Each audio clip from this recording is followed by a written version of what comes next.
एक मुलाकात ऐसी शख्सियतों के साथ जिन्होंने दिया है अपने जीवन को एक नया मुकाम।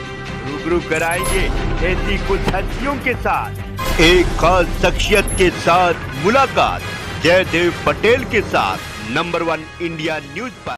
नमस्कार व्यूअर्स, मैं जयदेव पटेल और आप देख रहे हैं नंबर 1 इंडिया न्यूज। आपका एक बार फिर स्वागत है एक खास शख्सियत के साथ मुलाकात प्रोग्राम में। आज हम बात करेंगे कोलकाता में महिला डॉक्टर के साथ जो दरिंदगी हुई उसको लेकर कहीं न कहीं अब डॉक्टर जो है देश भर में विरोध कर रहे हैं और इसी को लेकर के अब इंडियन मेडिकल एसोसिएशन की तरफ से भी कहीं न कहीं इसको लेकर जो विरोध चल रहा है उसको एक कदम और आगे की तरफ ले जाने की बात कही जा रही है। तो आखिर इंडियन मेडिकल एसोसिएशन के विरोध करने के पीछे क्या कुछ कारण है, क्या कुछ प्रमुख मांगे हैं और किस तरीके से ये इस प्रोटेक्शन को और आगे बढ़ाएंगे, जो प्रोटेक्ट जो चल रहा है उसको लेकर।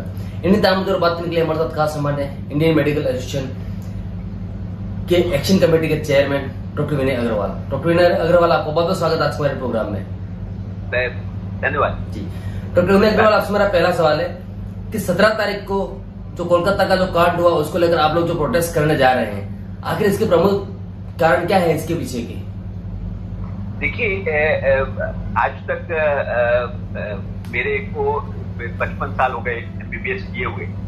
मेरी हिस्ट्री में कहीं इतना निर्मम इतना घृणित कार्य कभी नहीं हुआ कि एक डॉक्टर को, वो भी लेडी डॉक्टर को, ड्यूटी में हॉस्पिटल में, वो भी मेडिकल कॉलेज के सेमिनार रूम में पूरी तरीके से एक तरीके से गैंग रेप किया हो, उसके बाद उसका घृणित तरीके से मर्डर किया।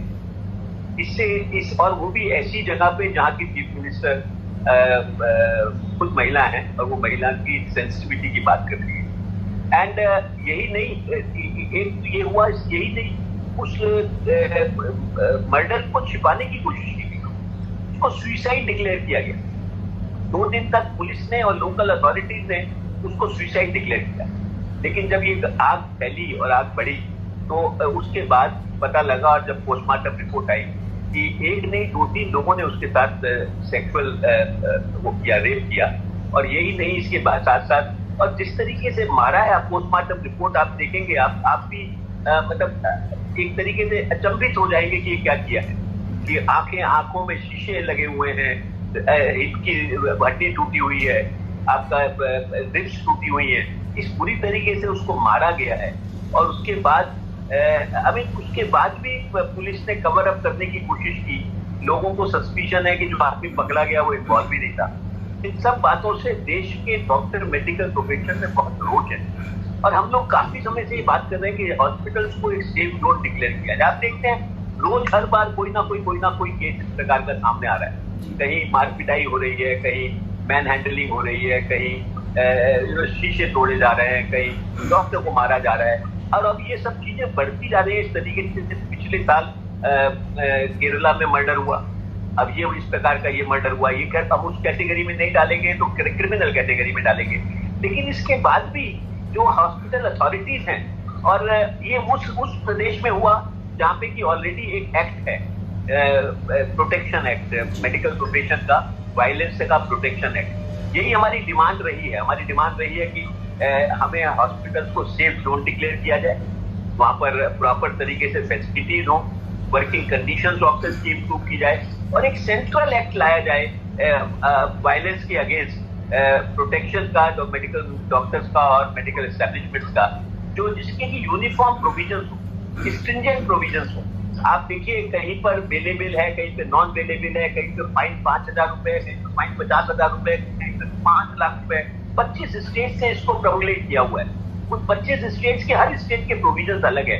तो ऐसी सिचुएशन में अगर एक सेंट्रल एक्ट लाया जाएगा तो कम से कम वो IPC का पार्ट बनेगा, और जब IPC का पार्ट बनेगा तो उसको यूनिफॉर्मली देश भर में पुलिस अथॉरिटीज उसको इम्प्लीमेंट करेगी। इसके साथ साथ हमारी जो डिमांड है वो कि इस पूरे प्रकरण में एक तरीके से एक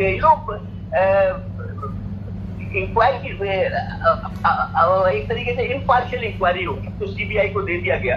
और यही नहीं, हमको एक तरीके से उस परिवार को, जो बहुत ही निम्न वर्ग का परिवार है, उनको रेस्पेक्टिव कंपेंसेशन दिया जाए, जिनकी अकेली लड़की थी और जो इसी पे डिपेंड कर रही थी कि वो लड़की डॉक्टर बनेगी तो उनका स्तर अपना ऊंचा होगा। उस लड़की को मार दिया गया किस तरीके। और यही नहीं, जब डॉक्टर्स स्ट्राइक पे हैं और रात को 12 बजे 12:30 बजे 1,500-2,000 गोन्स आते हैं और उनके साथ मार पिटाई करते हैं। उसको तोड़ा जाता है सारी जगह को, हॉस्पिटल में तोड़फोड़ करते हैं, उस सेमिनार रूम को भी तोड़ा जाता है जहाँ पे ये सीबीआई इंक्वायरी कर रही है। ये सब चीजें जो है ये सब ये बताती हैं कि सबके पीछे एक बहुत बड़ा रैकेट है और जब तक उसको नहीं एक्सपोज किया जाएगा तब तक ये सब चलती रहेगी। मेरी तो आपके थ्रू यही प्रार्थना है और इसीलिए सारे देश में रोष है। हमारे जूनियर डॉक्टर जगह जगह पे सब जगह स्ट्राइक पे हैं, सब जगह काम बंद किया हुआ है। आप देखिए दिल्ली में भी सारे हॉस्पिटल्स में जूनियर डॉक्टर्स स्ट्राइक पे हैं, गवर्नमेंट हो या प्राइवेट हो। और ऐसे ही इसी बात को ध्यान में रखते हुए और एक रेस्पॉन्सिबल ऑर्गेनाइजेशन के नाते हम लोगों ने एक 24 घंटे की कॉल दी है और हमने कॉल दी है ये जानते हुए कि पब्लिक को इनकन्वीनियंस ना हो, तो हमने इमरजेंसी सर्विसेज को हमने कहा है मेडिकल एस्टैब्लिशमेंट की उनको देखते रहें, लेकिन ओपीडी सर्विसेज और इलेक्टिव सर्जरी जितनी भी है उन सबको बंद करें। लेकिन क्या ये काफी है? अगर आई एम श्योर अगर ये काफी नहीं है तो अगर जरूरत पड़ेगी तो हम हमारी जो प्रेसिडेंट सेक्रेटरीज हमारी एक एक्शन कमेटी है जिसमें हमारी 28 स्टेट्स के प्रेसिडेंट सेक्रेटरी तो सब लोग बैठते हैं, वो सब बैठ के आगे कोर्स डिसाइड करेंगे।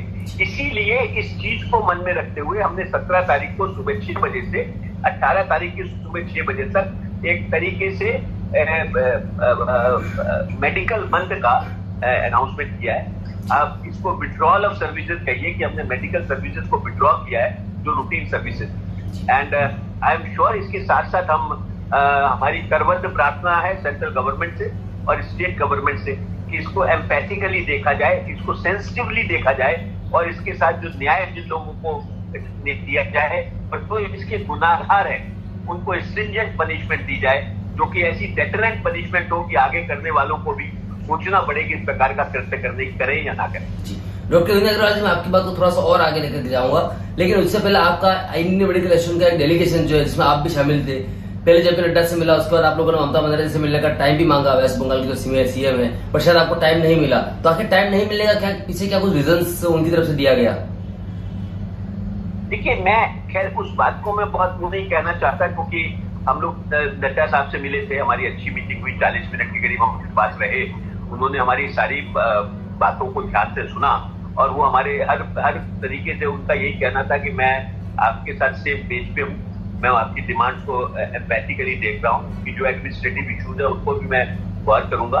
सीबीआई इंक्वायरी उन्होंने कहा कि उन्हें पूरी उम्मीद थी उस समय जब हम मिले थे कि सीबीआई इंक्वायरी इसमें हो जाएगी। उन्होंने एनएमसी को भी लिखा कि भाई हॉस्पिटल को सेफ जोन डिक्लेयर किया जाए, जो रूल्स है जब तक सिक्योरिटी और प्रॉपर वर्किंग कंडीशन प्रॉपर नहीं होगी तब तक हॉस्पिटल्स को रिकॉग्निशन नहीं मिलेगा। ये सब बातें उनकी हुई, लेकिन जब हमारे नेशनल प्रेसिडेंट और सेक्रेटरी जनरल बंगाल गए उसका एक एम ये भी था कि अगर चीफ मिनिस्टर से मिलेंगे तो अच्छा रहेगा। उन्होंने एक मेल लिख के और वैसे भी कोशिश की, इसलिए आई एम श्योर वो व्यस्त रही होंगी या उन्होंने उचित ध्यान नहीं दिया होगा।